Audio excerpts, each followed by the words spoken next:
Real Madrid is building something. You can feel it. New signings, new energy, a new era. But just as the pieces start to fall into place, a new problem has emerged. And it's staring Xabi Alonso right in the face. But what is the problem, and how can Xabi Alonso solve it? You can already sense it. Real Madrid are not here to mess around this season. They've taken their pain from last year and turned it into purpose. It's not just about winning trophies again.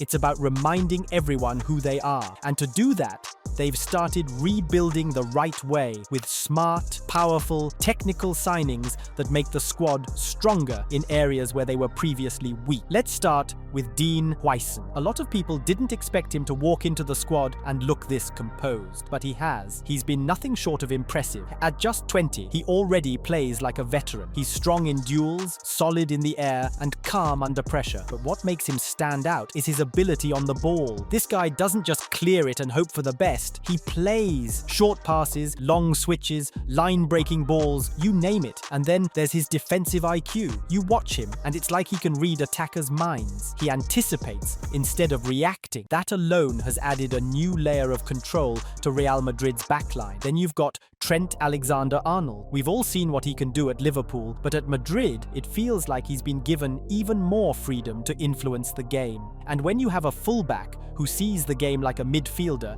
you get something very rare, someone who can unlock a low block with just one pass. He's not just overlapping and whipping crosses in. He's stepping into midfield, finding spaces, and delivering those line-breaking passes that immediately shift the tempo. He's already added variety and unpredictability to Madrid's build-up. And let's not forget about Franco Mastantuono from River Plate. Still young, still raw, but he's already showing flashes of why Madrid brought him in. He has played really well for River Plate in the Club World Cup. He's not afraid to take on defenders, and he's got a natural understanding of space on the wings. Whether he's hugging the touchline or drifting inside, he always gives Madrid an extra outlet, someone who stretches defenses and gives their attack width and depth. That's crucial in games where teams sit deep and defend with numbers. The Club World Cup has been the perfect testing ground. They went unbeaten through all 3 matches, but each game told a different story. The opener was a 2-2 draw against Al Hilal, a shaky start, but a reminder that even in chaos, Madrid can grind out a result. Then came Pachuca. Madrid went down to 10 men,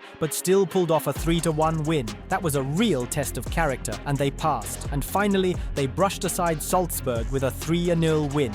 Clean, confident, no nonsense. But here's the thing. Beneath the unbeaten run, there were signs, small cracks, moments where the system didn't look settled, areas where the chemistry still wasn't right. And that's where Xabi Alonso's real work begins. Because while the talent is there, the right side of the pitch is starting to look like a tactical weak spot. If there's one area that's causing concern, it's the right side of the pitch. And it's not about talent, it's about balance. With Trent Alexander-Arnold, Real Madrid have added a completely new dimension to their build-up. That much is clear. He's brilliant on the ball, his passing is world-class, and his ability to create from deep is something Madrid hasn't had from that position in a long time. Every time he steps into midfield and picks his head up, you know something dangerous is about to happen. That kind of vision is rare, and when it works, it changes games. But here's the other side of it. He struggles defensively, and it's becoming a real issue, especially when he's isolated one-on-one. You watch the game against Al Hilal and you can see it clearly. Anytime they managed to switch play quickly or target that space behind Trent, Madrid looked exposed, and this isn't new. It's something we saw at Liverpool too. When he's pressed or forced into retreat, he's not the most reliable defender. He doesn't track runners well, and his positioning off the ball still leaves too many gaps. Now compare that to what Xabi Alonso had at Bayer Leverkusen with Jeremy Frimpong. Frimpong was also an attacking right-sided player, but the big difference, he could hold his own defensively. He had the pace to recover, the tenacity to press, and the discipline to track back and stay compact when needed. That allowed Xabi to push his wingbacks high without worrying about being caught out wide.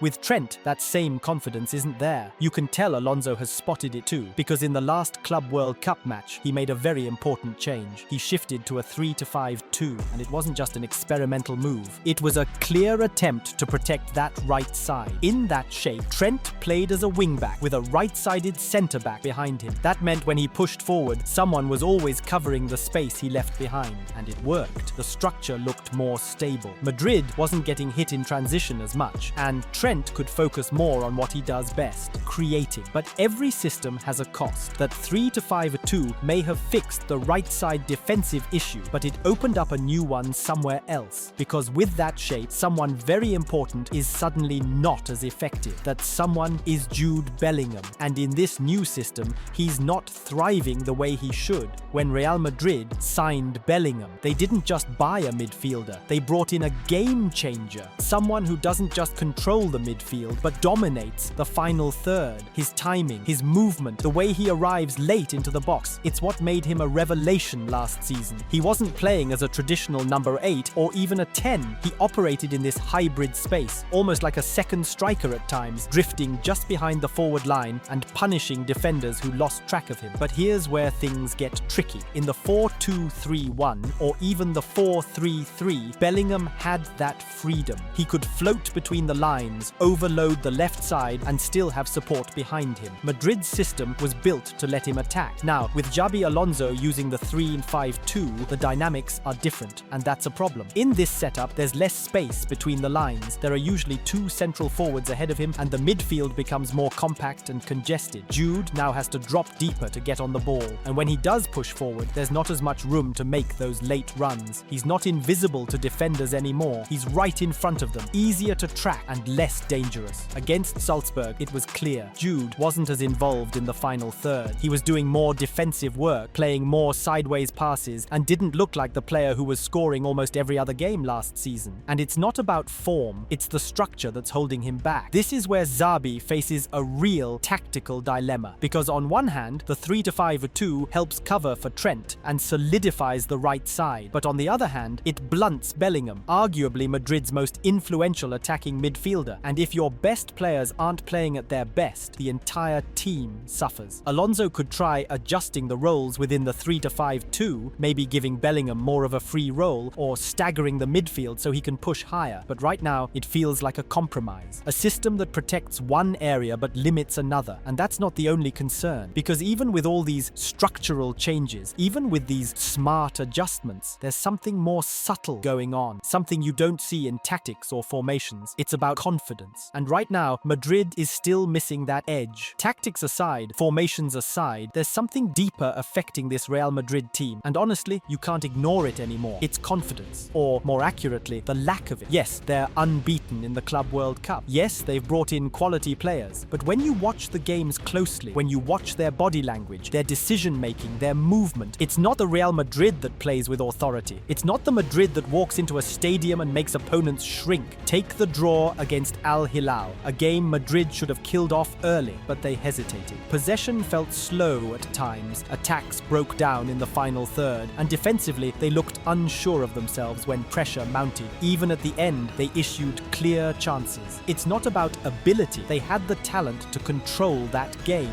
What was missing was the belief. Then came the match against Pachuca. Even though they won 3-1 with 10 men, go back and look at how they reacted right after the red card. You could feel the anxiety. For a few minutes, it was as if no one wanted to take responsibility. That instinctive drive, "we'll handle this," wasn't there right away. They recovered, yes, but again, it showed where this team is mentally. Even in the comfortable 3-0 win over Salzburg, that lack of confidence showed up in the small moments. You also see it in how some of the younger players behave. They're playing within themselves, passing when they can shoot, holding back when they can attack space. You don't see the usual Madrid arrogance, the confidence to take risks and dictate the tempo. And that's dangerous, because Real Madrid at their best aren't just good, they're bold. They believe they're the best team on the pitch every single minute. Right now, that mentality hasn't fully returned. For Xabi Alonso, rebuilding confidence is probably the toughest part of the job. You can't coach belief the same way you coach pressing or positioning. It takes time. It takes wins in big games. It takes moments, late goals, comebacks, dominant performances that remind the players who they are. He has the tools tools, he has the squad, but until this team starts playing with conviction, they'll always be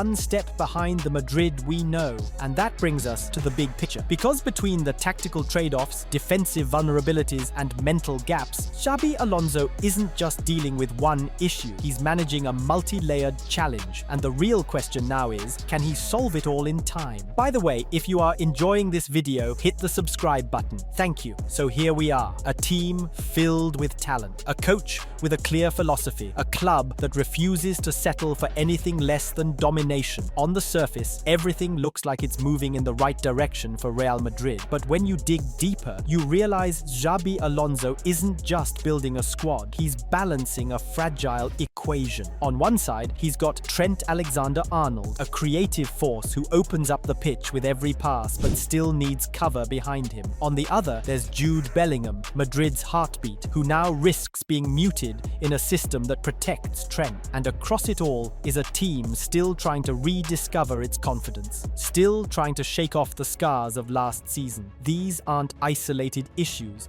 they're all connected. Change one part of the system and it affects the rest. Fix one hole and another opens. And that's what makes this such a unique challenge for Xabi. It's not just about tactics, it's about timing. Decisions have to be made now, not later. Because in a club like Madrid, patience is a luxury. Every draw feels like a disaster. Every mistake gets magnified. But here's the thing, we've seen what Alonso can do. At Leverkusen, he didn't just coach players, he transformed them. He made systems work. He built belief. And now he's being asked to do the same, but on a much bigger stage, under much brighter lights. The season is still young, the squad is still settling, but the problems are real and they're already on his doorstep. If Xabi Alonso can find the right balance between structure and freedom, control and expression, caution and confidence, then Madrid will be dangerous, very dangerous. But if he doesn't, then this project, full of potential, could start to unravel faster than anyone expects. But what do you think? Can he change their season around? And can Alonso make them much better? Well, let me know in the comments. And don't forget to subscribe to the channel and check out our last video on Cunha. Thank you.